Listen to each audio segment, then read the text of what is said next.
Railways एक बहुत important element है हमारे इंडियन इंफ्रास्ट्रक्चर में। रेलवेज तो कहीं नहीं जाने वाला। उसके ऊपर सरकार ने लास्ट बजट में highest ever capital expenditure allocate किया था, a budget of 2.4 lakh crore. तो अगर मैं रेलवेज की बात करूं एंड मोर स्पेसिफिकली आईआरएफसी की बात करूं तो यार तो ऑब्वियस हो गया ना कि ये स्टॉक तो ऊपर चढ़ना ही है। या सही में इतना ऑब्वियस है? एक बार गोयला के एनालिसिस सुन लो, फिर आप डिसाइड कर लो। According to the Indian Ministry of Railways, the latest figures are up by nearly $6 billion from the दोस्तों गोयला आपके सामने आ गया है और आज आईआरएफसी की पूरी अच्छे से बात करेंगे इन डेप्थ। सबसे पहले एक बार आईआरएफसी को समझ लेते हैं। अब आईआरएफसी क्या है? आईआरएफसी ना रेलवेज का ही एक पार्ट है जो 1986 में उसको अलग कर दिया गया था और ये एनबीएफसी है रेलवेज का। ये रेलवेज के पैसे मैनेज करता है इन वेरी इजी टर्म। पैसे उधार लेना, इंडियन मार्केट से उधार लेना, बाहर के मार्केट से उधार लेना, बेसिकली ये रेलवेज को फाइनेंसिंग देता है। और आईआरएफसी कितना बड़ा है, कितना मेजर है, आपको इन फिगर से समझ आ जाएगा। अभी तक जो क्यूमुलेटिव फंडिंग आईआरएफसी ने उठाई ना वो है 5.4 लाख करोड़। ये पैसा किस लिए होता है? बोगीज के लिए होता है, इंजन के लिए होता है, रेलवे इंफ्रास्ट्रक्चर के लिए होता है, रेल लाइंस के लिए होता है, हर चीजों के लिए होता है। और आपको इसमें नंबर्स बताऊं, अभी तक आईआरएफसी ने 13,349 लोकोमोटिव्स रेलवे को सप्लाई किए, 73,979 पैसेंजर कोचेस सप्लाई किए, फिर 2,59,661 वैगन दिए। बेसिकली आप देखोगे जो हमारी रेलवेज का 75% रोलिंग स्टॉक है ना, रोलिंग स्टॉक मतलब ट्रेन, बसेस, ट्रक्स, जो भी मूव करता है, ऑटोमोबाइल, हैवी ऑटोमोबाइल, उसको बोलते हैं रोलिंग एसेट स्टॉक्स। ये टर्म बाद में भी यूज होगा, वो सब आईआरएफसी ने दिया। चिंता मत करो, इसको थोड़ा और आसान करते हैं। इनका बिजनेस सेगमेंट समझते हैं। सबसे पहले इनका सेगमेंट आता है ऑफ लीजिंग ऑपरेशंस। लीजिंग क्या होती है? बेसिकली आप इसको आसान शब्दों में रेंट की तरह समझ सकते हो कि ओनरशिप तो मेरी है जो लीज दे रहा है, बट किसी और को यूज करने के राइट्स मिल रहे हैं। तो आईआरएफसी क्या करता है? ये ऐसे रोलिंग स्टॉक एसेट्स जो मैंने आपको समझाया था कि रेलवेज हो गई, बड़ी बड़ी मशीनरीज हो गई, इन सबको लीज पे देता है रेलवेज को फॉर 30 ईयर्स। इनका सेकंड सेगमेंट है लेंडिंग ऑपरेशंस का। तो ये क्या करेंगे? ये पैसे भी लेंड करते हैं और सिर्फ रेलवेज को नहीं, रेलवेज की बहुत सारी सब्सिडरीज हैं जैसे कि रेल विकास निगम, रेलटेल, कोंकण रेलवे कॉर्पोरेशन, फिर पीआरसीएल। तो इन सबको लेंडिंग भी करता है। और थर्ड पार्ट आता है बोरोइंग ऑपरेशंस। बेसिकली अब पैसे दे रहा है रेलवेज को तो कहीं से तो पैसे जुगाड़ने पड़ेंगे ना, तो ये डेट इशू करेगा, कमर्शियल बिल्स इशू करेगा, बॉन्ड इशू करेगा, कैसे भी करके पैसे इकट्ठा करेगा सो दैट रेलवेज को दे पाए। चिंता मत करो, वीडियो एंड तक देखते जाओ, सारी डॉट्स खुद कनेक्ट हो जाएंगी। अब आ जाते हैं आईआरएफसी की एनालिसिस पे। अब आईआरएफसी क्या है? एक एनबीएफसी ही है। अगर आप प्रैक्टिकली देखो एनबीएफसी है, ओनली डिफरेंस इसका एक ही कस्टमर है, रेलवेज। तो सबसे पहली चीज जो हमें देखनी है ना वो है एनपीएस, मतलब नॉन परफॉर्मिंग एसेट्स। आईआरएफसी के नॉन परफॉर्मिंग एसेट जीरो है, जीरो। तो अगर आप उसको कंपेयर करोगे दूसरे एनबीएफसी से या बैंक से भी कर लो तो आईआरएफसी बहुत ही बढ़िया है। हाँ, ये फेयर कंपैरिजन नहीं है क्योंकि आईआरएफसी मेनली रेलवे को देता है, बट स्टिल एनपीएस जीरो है, which is a great thing. अब इसमें ना आईआरएफसी के बोर्ड ने 2-3 अमेंडमेंट्स भी पास कर दिए बिकॉज आईआरएफसी अपना बिजनेस और बढ़ाना चाहता है। तो आईआरएफसी ये चाह रहा है कि अब वो दूसरे इंफ्रास्ट्रक्चर प्रोजेक्ट्स में भी लोन दे, पैसे उनको दे, उनको भी फाइनेंस करे। सेइंग दिस, मेजॉरिटी वो रेलवेज में ही करना चाहते हैं और वो उन्हीं इंफ्रास्ट्रक्चर प्रोजेक्ट्स में पैसा डालना चाहते हैं जो अच्छे एसेट क्वालिटी हो, मतलब जिनका एनपीए होने का नुकसान कम हो। मतलब ये नीरव मोदी और विजय माल्या जैसे लोगों को लोन नहीं देना चाह रहे, एक अच्छे प्रॉमिसिंग प्रोजेक्ट्स में ही पैसा डालना चाह रहे हैं। दूसरा टैंजेंट इस कंपनी का है एयूएम का, एसेट्स अंडर मैनेजमेंट। बेसिकली इस कंपनी के अंदर कितने एसेट से मैनेज कर रहे हैं। एक म्यूचुअल फंड हाउस को हम कैसे जज करते हैं कि ये कंपनी इतने 1000 करोड़ का फंड मैनेज करती है, इतने 1000-100 करोड़ जो भी हो मैनेज करती है। जितना एयूएम ज्यादा हो उतना बेटर होता है। आईआरएफसी का एयूएम कॉन्स्टेंटली बढ़ रहा है। As a matter of fact, as you can see here 23.14% की ग्रोथ है। बट सेइंग दिस, इसमें आईआरएफसी का ज्यादा मेजर स्टेक नहीं है। ये इसलिए भी बहुत मेजरली हो रहा है because government capital expenditure railways में बढ़ाई जा रही है, तो काफी हद तक ये उसको ड्यू होता है। अब थर्ड पार्ट आता है बोरोइंग। किसी भी बैंक, एनबीएफसी का काम क्या होता है? पैसे उधार लो और फिर पैसे किसी और को दो, सिंपल। आईआरएफसी क्या करता है? पैसे उठाता है और वो पैसे देता है रेलवेज को। मैं ये देखना चाह रहा हूँ कि कॉस्ट ऑफ फंड्स क्या है, आईआरएफसी कैसे पैसे उठा रहा है और उनकी कॉस्ट ऑफ फंड्स क्या है। तो सबसे पहले 45% आईआरएफसी पैसे उठाता है बॉन्ड से। इसमें टैक्सेबल, नॉन टैक्सेबल बॉन्ड्स दोनों आ जाते हैं। बेसिकली डेट ले लो।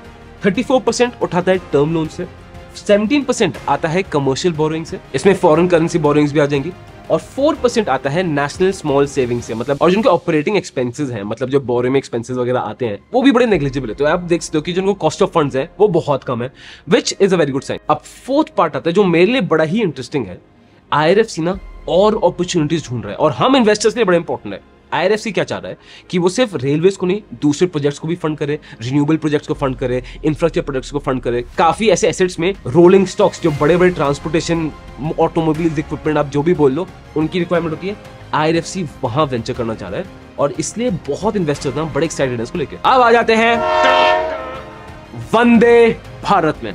इस ट्रेन को देखो लेके बड़ी एक्साइटमेंट है, मतलब मैंने खुद ट्रैवल किया इस ट्रेन से एंड आई माई सेल्फ, मैं बड़ा ही एक्साइटेड और खुश था कि मैं वंदे भारत से ट्रैवल कर रहा हूँ। और ये इंडिया के लिए बहुत बड़ी अपॉर्चुनिटी है, स्पेसिफिकली हम इन्वेस्टर्स के लिए तो और भी बड़ी अपॉर्चुनिटी बन सकती है। अब वंदे भारत ये फास्ट मूविंग ट्रेन है, ये पहले ना यूरोप से इंपोर्ट होती थी, बट इंडिया में मैन्युफैक्चर करके ये हमें 40%, 40% सर सस्ते पड़ती है हमारे देश को।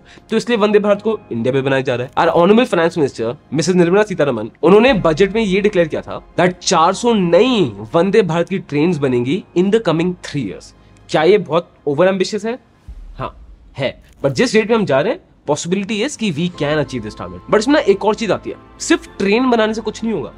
प्रॉब्लम यह है कि अभी भी जो वंदे भारत ट्रेन हमारे देश में हैं, वो फुल स्पीड में, फुल कैपेसिटी में रन कर ही नहीं सकती, बिकॉज जो रेलवे ट्रैक्स हैं वो उसको सपोर्ट ही नहीं करते हैं। तो प्लान ये है कि आने वाले 20-25 सालों में 1 लाख किलोमीटर के नए ट्रैक्स ले किए जाएंगे, सो दैट कि जो ट्रेन है ना ये मैक्सिमम स्पीड पकड़ पाए और 160 किलोमीटर पर आवर। और उम्मीद तो ये भी है कि अगर वंदे भारत इतना ही सक्सेसफुल हो गया ना, हम इसको बाहर के देशों में एक्सपोर्ट कर सकते हैं, which is going to be a major boost. मतलब आप इसकी आयरन देख रहे हो, जर्मनी की मीडिया ने ये कार्टून पे बना के हमारा मजाक उड़ाया था ना, अब हम वंदे भारत जैसी ट्रेन एक्सपोर्ट कर रहे हैं और ये है स्ट्रेंथ हमारे देश की। अब फाइनेंस की बात करते हैं। सबसे पहला रिटर्न ऑन एसेट्स एंड फिर बात करूंगा रिटर्न ऑन इक्विटी। जैसे आप देखते हैं return on assets basically same level पे ही है, from 1.16 to 1.35 I would say practically the same only, बहुत मार्जिनल डिफरेंस है। बट ROE बड़ा सिग्निफिकेंटली बढ़ गया, जिससे हम इन्वेस्टर को बड़ा फायदा होता है, जहां पे 9.47% से we have seen a growth till 14.66%। अब आ जाते हैं दोस्त कॉन्स में। देखो जब भी कुछ एनालाइज करते हैं ना, हर चीज अच्छी नहीं होती, काफी चीजें बुरी भी होती हैं। अब मैं बुरे एस्पेक्ट्स में आ रहा हूँ। सबसे पहला एस्पेक्ट आता है गवर्नमेंट बजट। यस, आप तो सोच रहे हो कि गवर्नमेंट बजट तो गोला बढ़ा रही है, बजट तो अच्छी है, but you need to understand this कि जब गवर्नमेंट बोलती है कि इतना बजट एलोकेटेड है, वो एक साथ पूरी मिनिस्ट्री को नहीं दे रही है, एक साथ सेक्टर को उसी पैसे नहीं देती, वो पैसा स्टेजेस में एलोकेट होता है। जो रेलवे मिनिस्ट्री होगी वो प्रॉपर प्लान देगी, हम पैसे को ऐसे यूज करेंगे, ऐसे यूज करेंगे, ऐसे यूज करेंगे, फिर जाके गवर्नमेंट वो चेक करके वो इनवॉइसेस क्लियर करेगी और वो पैसा एलोकेट करती है। And as of now government की तरफ से डिसइंबर्समेंट ना काफी कम हुआ है। फाइनेंशियल 23 में 66,500 करोड़ का गवर्नमेंट को पैसे देते थे, डिसइंबर्स करने थे गवर्नमेंट को, बट एक्चुअलिटी में हुए कितने? 32,378 करोड़। तो जो इन्वेस्टर्स लेते हैं कि बस चलो बजट मिल गया प्रॉब्लम सॉल्व, इतनी इजीली प्रॉब्लम सॉल्व नहीं है। डिसइंबर्समेंट भी पूरा इशू है। अगर आपको ये मेजर रिस्क लग रहा है ना, तो अभी ये आप सुनो। पहले आता है रेगुलेटरी रिस्क। अब जो भी इंडस्ट्री जो गवर्नमेंट रेगुलेशंस की बहुत हार्ड अंडर आती है ना, it is a industry which can get affected very easily. कल को गवर्नमेंट रेगुलेशन चेंज कर दी तो, कल को ये चेंज कर दिया तो, कल को वो चीज चेंज कर दी तो फिर प्रॉब्लम है सरकार की।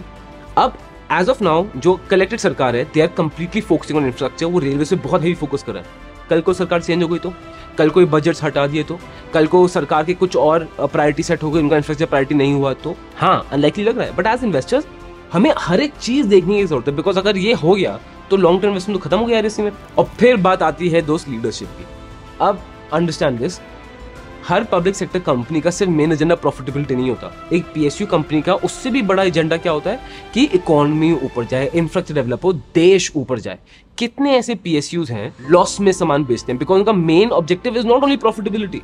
इसलिए गवर्नमेंट सेक्टर्स होना जरूरी है, but for us investors we need to understand कि यार एक तो उनका ऑब्जेक्टिव डिफरेंट हो सकता है, इट्स नॉट ऑलवेज प्रॉफिटेबिलिटी। दूसरा ये है they are bureaucratic in nature. अब यार आपको पता है ब्यूरोक्रेसी में काम कैसे चलता है। इन ऑल फेयरनेस, पहले जैसे PSUs चलते थे, जैसे MTNL BSNL पहले चलते थे, अब वैसे नहीं चलते। अब तो things have become much better. But still अगर मैं प्राइवेट सेक्टर कंपनी से गवर्नमेंट कंपनी की लीडरशिप कंपेयर करूंगा तो कोई कंपैरिजन नहीं है सर। प्राइवेट सेक्टर की लीडरशिप इज मच बेटर। ये है कंपनी का पूरा ग्राफ, आपको दिख रहा है, इसके सपोर्ट्स और इसके रेजिस्टेंसेस। अब गोयला पहले अपनी बात करेगा, क्या मैं इस कंपनी में इन्वेस्ट करूंगा? नहीं। क्यों? बिकॉज ये पब्लिक सेक्टर कंपनी है। मैं कभी भी ज्यादा लॉन्ग टर्म ना किसी पब्लिक सेक्टर कंपनी में नहीं करना चाहता। अगर आप उसका रीजन जानना चाहते हो गोयला तुम क्यों नहीं करते पब्लिक सेक्टर में इन्वेस्ट, तो कमेंट करके लिख दो PSU question mark, 500 comments, video आ जाएगी। और दूसरा, मैंने आपको प्रोज भी बता दिए हैं, कॉन्स भी बता दिए हैं। अब आप बताओ whether you would invest in this company or not.